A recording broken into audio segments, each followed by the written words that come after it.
थोड़ा सा बोलता हूँ। ड्रेनेज पैटर्न दो प्रकार का होता है। दो प्रकार का, कौन से दो प्रकार का? एक होता है क्रमवर्ती और एक होता है अक्रमवर्ती। एक होता है सीक्वेंट और एक होता है इनसीक्वेंट। जो शुरुआती लाइनें हैं उनको थोड़ा ढंग से पढ़ना, उससे क्या होता है कि अपवाद तंत्र का जो बेसिक बातें हैं ये क्लियर हो जाती है। अपवाद तंत्र के दो प्रकार, क्रमवर्ती, सीक्वेंट। इसको क्रमवर्ती अपवाद तंत्र कहते हैं जहां पर नदियां ढाल के अनुसार चलती हो। इधर वाला भाग 900 मीटर ऊंचा, इधर वाला भाग 600 मीटर ऊंचा। ये 900 मीटर शांति से सुनोगे तो कुछ बातें आपके समझ में आ जाएंगी। अपवाद तंत्र के दो प्रकार, क्रमवर्ती और अक्रमवर्ती। क्रमवर्ती कौन सा? जिसमें नदियां ढाल, इसका ढाल इधर है तो उधर ही चलना। यहां से त्रिवेणी से ढाल किधर है? उधर है। उधर के थोड़ी तरफ तो जो इधर चलने वाली नदियां वो सारी क्या है? क्रमवर्ती। ढाल के अनुसार प्रवाहित जल को बोला जाता है सीक्वेंट ड्रेनेज पैटर्न या क्रमवर्ती अपवाद तंत्र। तो कोई नदी ऐसी होगी जो ऊपर आएगी, त्रिवेणी पुल के ऊपर चढ़ के आगे चली जाएगी। ढाल के विपरीत, ढाल इधर जाना उसको उसके ऊपर नहीं जाती, वो क्या करती है? खाई बना लेती है। उस भाग के अंदर खाई बना लेती है। कैसे खाई बनाती है? जैसे ऊपर वाले भाग में हिमालय पर्वत, इस हिमालय का ढाल किधर? तिब्बत की तरफ। हिमालय का जो उत्तरी पर्वतीय प्रदेश, इसका ढाल किधर है? उत्तर में यूं झुका हुआ ऐसे।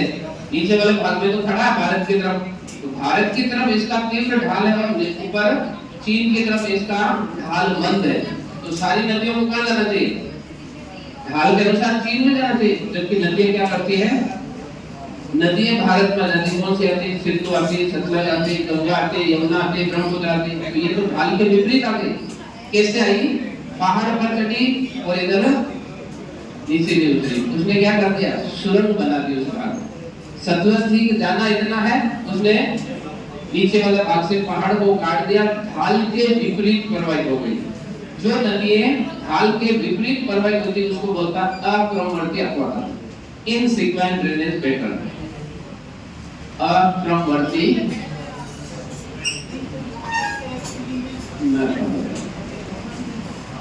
अक्रमवर्ती अपवाद तंत्र। ढाल, अब ड्रेनेज पैटर्न दो प्रकार का, ढाल के अनुसार, ढाल इधर, नदियां सारी इधर जा रही है, उसका ढाल ऊपर, फिर भी नदियां। तो ये तो हो गया क्रमवर्ती और वो हो गया अक्रमवर्ती। ऐसी कौन सी नदियां को क्रमवर्ती बनाती है, कौन सी अक्रमवर्ती? यानी नदियों में भी कुछ विशेषता होगी ना। एक तो पहाड़ के ऊपर चढ़ जाती है, एक तो पहाड़ के नीचे जाती है। क्रमवर्ती अपवाद तंत्र कौन सी नदियां बनाएगी? जो सुपर इंपोज टाइप की होगी, जो सुपर इंपोज टाइप की होगी। ये क्या होती है? इसको बोला जाता है अध्यारोपित। हिंदी में इसके लिए शब्द आता है अध्यारोपित या पूर्वारोपित। अध्यारोपित या पूर्वारोपित नदी उसको कहा जाता है जिसमें पहले जमीन बना दो, अच्छे से उठा दो, फिर मैं आराम से इसका ढाल होकर जाऊंगी। यानी स्थल खंड का निर्माण पहले होता है और उसके बाद में नदी का जन्म होता है। तो यहाँ पुराना कौन? स्थल खंड। नदी क्या है? नई है। तो स्थल खंड पहले बन गया हो और उसके बाद में वहां से नदी निकली हो, उस नदी को क्या बोला जाता है? सुपर इंपोज या अध्यारोपित या पूर्वारोपित कहा जाता है। तो कोई ऐसी नदी की होगी जो इससे पहले बनी होगी, किससे? स्थल खंड से पहले बनी। यानी वह नदियां जो पहले से चल रही थी, नदी यूं घूम रही थी, जा रही थी अपने रास्ते में, बीच में कुछ गड़बड़ हुई है, भाग ऊपर आए, नदी ने काट दिया, फिर ऊपर आए, नदी काट दिया, फिर ऊपर आए, फिर काट दिया। अब इसके ऊपर वाले भाग का मुंह चाहे इधर हो या उधर हो, नदी को क्या फर्क पड़ता? उसने तो पहले ही अपना काम कर लिया। तो ये हिमालय क्या हुआ? पहले से यहाँ से नदी चल रही थी, इस वाले भाग से नदी चल रही थी, हिमालय का उठाव बाद में होता है। नदी ने क्या कर दिया? काटना शुरू कर दिया, गोल्ड बना दिए, फिर हिमालय जाकर उधर घूम गया, घूमता रहे, मैं तो जाऊंगी तो भारत में। तो नदियों ने क्या कर दिया? हिमालय ऊपर की ओर झुक गया, तो झुक, मैं तो कहां जाऊंगी? तो वो ढाल के विपरीत चल रही। क्यों चल रही? क्योंकि नदी पहले से चल रही है। तो यहाँ पर नदियां पुरानी है और स्थल खंड उसमें क्या था, स्थल खंड पुराना था, नदियां नहीं थी। किसमें? इसमें तो स्थल खंड पुराना था और नदियां उसके बाद में चली, इसलिए इन नदियों का नाम होता है सुपर इम्पोज। इसमें नदियां पहले से चल रही थी, फिर बीच वाला भाग ऊपर उठा तो उठता रहे, मैं तो बीच में चली गई, ऐसी नदियों को बोला जाता है एंटीसीडेंट। इसको बोला जाता है एंटीसीडेंट या पूर्ववर्ती नदियां। पूर्ववर्ती नदियां या एंटीसीडेंट, दो प्रकार का अपवर्तन, दो प्रकार की नदियां। अपवर्तन ढाल के अनुसार क्रमवर्ती, ढाल के विपरीत अक्रमवर्ती। नदियां जो नई है, स्थल खंड पहले बन गया, बाद में नदी निकली, सुपर इम्पोज या पूर्वारोपित या अध्यारोपित। जिसके अंदर नदी पहले से चल रही थी, स्थल खंड बाद में आया, यानी नदी पुरानी और स्थल खंड, उसको बोला जाएगा एंटीसीडेंट या पूर्ववर्ती नदियां। तो हिमालय का अपवाद अंदर अक्रमवर्ती है, हिमालय से निकलने वाली सारी नदियां एंटीसीडेंट टाइप की है। प्रायद्वीप में पठारी भाग की जो अपवाद अंतर है वो क्रमवर्ती है। यहाँ से निकलने वाली सारी नदियां सुपर इम्पोज टाइप की। ऑब्जेक्टिव क्वेश्चन आ सकता है कि निम्न में से कौन सी नदी अध्यारोपित प्रकार की है? मैं नदियों के नाम बोल रहा हूँ, निम्न में से कौन सी नदी अध्यारोपित प्रकार की है? यमुना, गंगा, ब्रह्मपुत्र या कावेरी? पता चल रहा है थोड़ा? हाँ, जो प्रायद्वीप पठार से निकलेगी वो क्रमवर्ती अध्यारोपित, जो हिमालय से निकलेगी वो अक्रमवर्ती एंटीसीडेंट या पूर्ववर्ती। नदियों के अंदर तो अगर कोई नदी प्रवाहित हो रही है, आगे जा रही है, तो रास्ते में कई सारी और नदियां मिलती है, तो किस नदी को किस नाम से जानेंगे? तो यहाँ पर नदियों के नाम है। कौन सी लीडर होगी, कौन सी गैंग में, आप पीछे वाली गैंग के अंदर प्रधान होंगे, कौन से उसके पीछे वाले पिछले लोग होंगे। एक मेल होगा, उसने 4-5 चमचे पर बिठा रखे हैं, वो चमचे छोटे छोटे लोगों को जाकर डराएंगे, धमकाएंगे।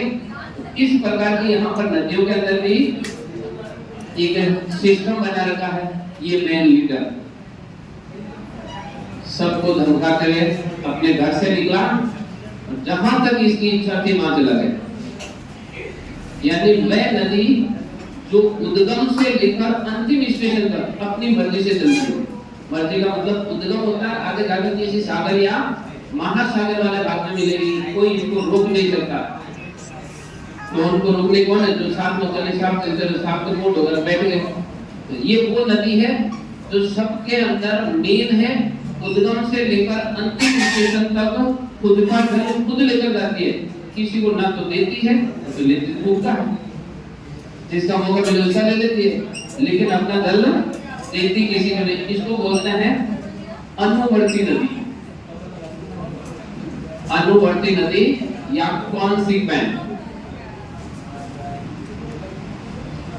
डॉन, अनुवर्ती या कॉन्सिक्वेंट, जिसका मिले ले लो, देखो किसी को मत, क्योंकि ले जाकर आगे क्या करना है, घर करना अपना। लोग किसी को लेता थोड़ी, ऐसा थोड़ा क्या हो गया उसको इतना दे दिया, उसको किसी को नहीं देता। इससे छीनो, उससे छीनो, जिस से छीन सकते हो छीनो, खुद नहीं छीने चमचों कहते वहां से लेके आ। ऐसा होता है ना, जो साथ में होते हैं उनको कहते उससे दूसरी दुकान वाले से लेके आ। तो यहाँ पर आते हैं इसलिए साथ में चलने वाले चमचे। हाँ, इन चमचों को हाँ असिस्टेंट मान लो, चमचे नहीं मान, इज्जत दे दो थोड़ी उनको।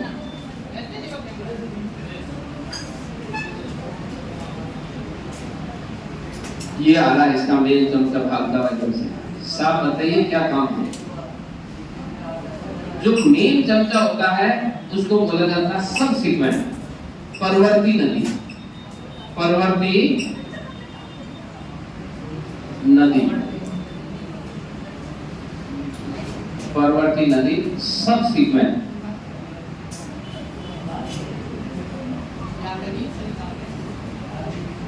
Subsequent river. अनुवर्ती की मुख्य सहायक नदी जो खूब सारे घरों से पैसे उगाकर लाकर स्टाफ को देती है, वो क्या हो गई? सबसीक्वेंट या परवर्ती नदी। अब परवर्ती नदी कहां से लेकर आई?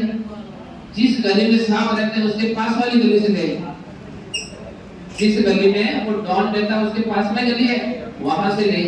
यानी जिस दिशा से नदी आ रही है, कौन सी नदी, अनुवर्ती नदी, उसकी दिशा में आकर इस परवर्ती नदी में मिलती है, खुद में नहीं। जो अनुवर्ती नदी उसमें नहीं, उसकी मुख्य सहायक नदी में आकर मिलती है, उसको कहा जाता है रीसीक्वेंस।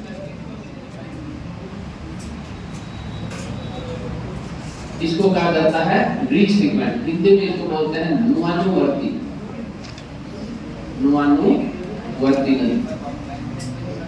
जो अनुवर्ती नदी की दिशा में आकर उसकी सहायक नदी में मिलती है, उसको कहा जाता है नुआनुवर्ती। डॉन के पास वाले गली से जो चमचा या असिस्टेंट उगाकर लाता है, उसको बोलते हैं नुआनुवर्ती या रीसीक्वेंस।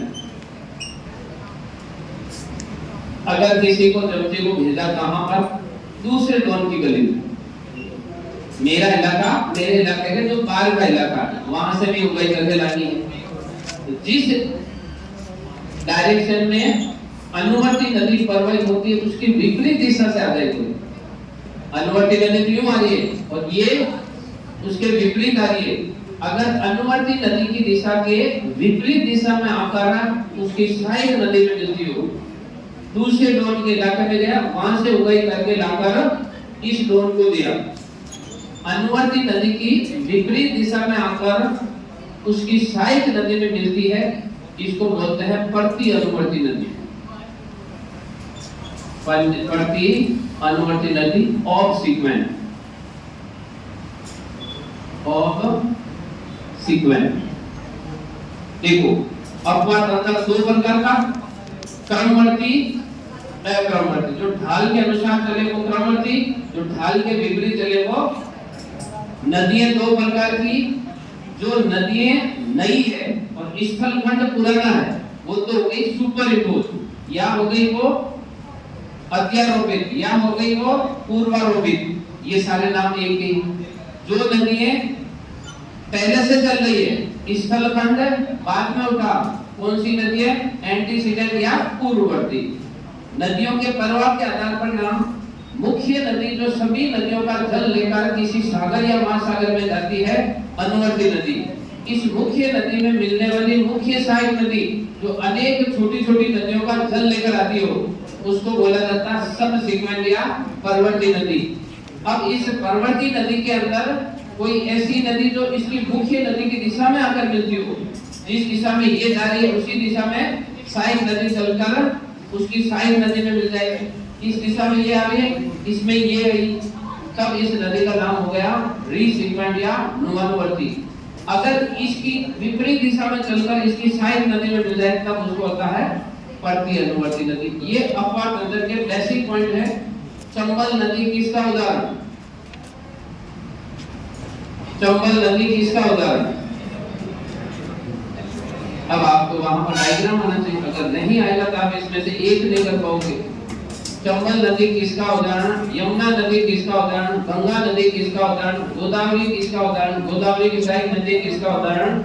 इसलिए ये आपको थोड़ा सा यहाँ पर हल्का सा डायग्राम आना चाहिए। देखो गंगा इधर से आ रही है, उधर चली गई, यमुना इधर से आई, यमुना के अंदर नीचे से आई चंबल, चंबल आकर यमुना में मिल गई, यमुना आकर गंगा में मिल गई। ये गंगा,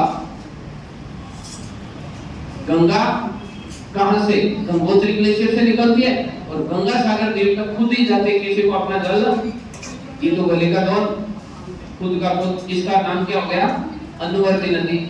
यमुना यहाँ से कई सारी छोटी छोटी नदियों से पैसे उगाकर लाकर किसको देती है, इस डॉन को देती है। ये किसी सागर या महासागर में, ये किसी नदी में मिलती है, इसलिए यमुना नदी क्या हो गई, सब सीक्वेंट या परवर्ती नदी। चंबल, चंबल दूसरे डॉन की तरफ, जिस दिशा में गंगा आ रही है उसके, तो गंगा तो हिमालय से आ रही है, ये कहां से आ रही है, प्रायद्वीपीय पठार से आ रही है। गंगा ऊपर से आई, ये प्रायद्वीपीय पठार से आई, लेकिन गंगा में नहीं मिलकर किस में मिल गई, यमुना मिलकर यमुना जी से जल को दे जाती है, कौन सी हो गई? प्रति अनुवर्ती नदी। ऑफ सीक्वेंट ऐसे नदियों के थोड़े थोड़े डायग्राम याद रखो, वरना ये वाले क्वेश्चन नहीं निकलेंगे जो इस प्रकार के क्वेश्चन आए। चलो, भारत में दो प्रकार का अपवाद अंदर, यहाँ का मैं कह रहा हूँ डायग्राम देखना, बिना डायग्राम से यहाँ से क्वेश्चन आए तो सारी नदियां पर डालना, एक भी क्वेश्चन नहीं होगा। नंबर 2, भारत में अपवाद अंदर कैसा? भारत में दो प्रकार का अपवाद, प्रायद्वीपीय पठार वाला भाग और हिमालय का अपवाद अंदर। जो हिमालय का अपवाद अंदर है उसके क्या गुण? एक तो अक्रमणवर्ती अपवाद अंदर, यहाँ से प्रवाहित नदियां सारी पूर्ववर्ती एंटीसीडेंट टाइप की। कौन कौन सी नदियां? तो हिमालय के अपवाद अंदर हम 3 भागों में बांटते हैं। पहला भाग सिंधु, दूसरा भाग गंगा और तीसरा भाग सिंधु, गंगा और ब्रह्मपुत्र का हिमालय से सारे पानी को लेकर नीचे आता है। इसलिए हिमालय के अपवाद अंदर के 3 भाग।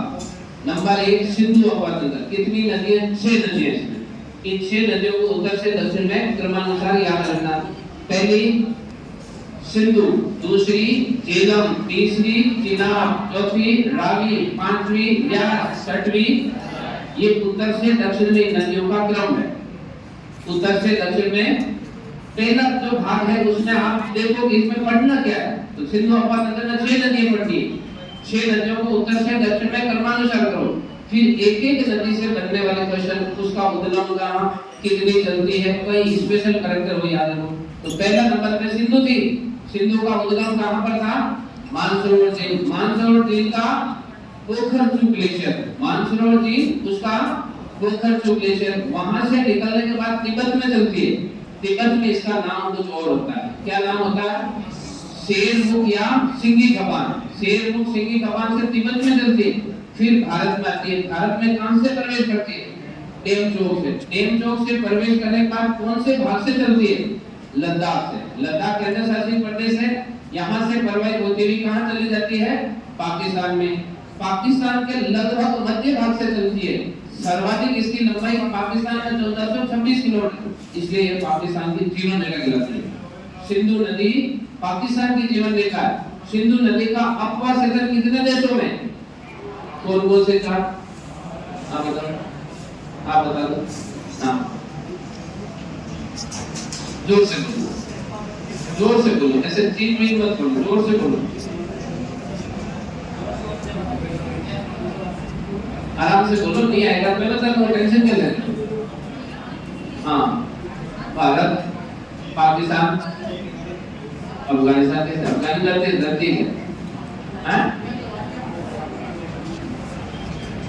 हाँ, अपवाद क्षेत्र उसको